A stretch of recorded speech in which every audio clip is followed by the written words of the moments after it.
জাহানারা ইমাম আপনি লিখেছেন, কেউ যদি কারো হারাম বা অবৈধ সম্পর্কে সাহায্য করে, সাহায্যকারীর কি গুনাহ হবে? অবশ্যই গুনাহ হবে।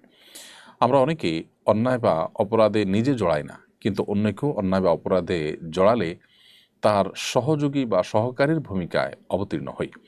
যেমন আপনার পরিচিত কেউ অবৈধ রিলেশন করেছে, হারাম সম্পর্ক করেছে, আপনি তাকে তার সেই সম্পর্ক স্থাপন করবার জন্য চিঠি আদান প্রদান বা তথ্য আদান প্রদান বা অন্য কোনো কাজে আপনি ভায়া ভূমিকার যে আপনার ভায়ার যে ভূমিকা সেটা পালন করলেন।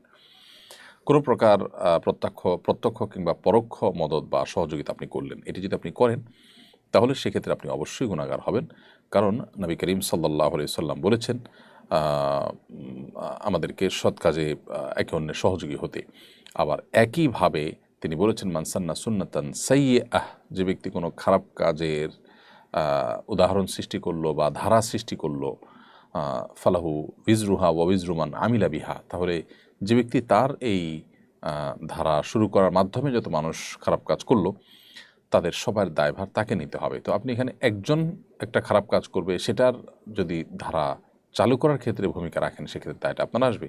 এছাড়া সূরা মায়েদার ২ নম্বর আয়াতে আল্লাহ রাব্বুল আলামিন বলেছেন, ওয়ালা তাআওয়ানু আলাল ইসমি ওয়াল উদওয়ান, তোমরা পাপ এবং সীমালঙ্ঘনের কাজে, গুনাহের কাজে কেউ কারো সহযোগী হবে না।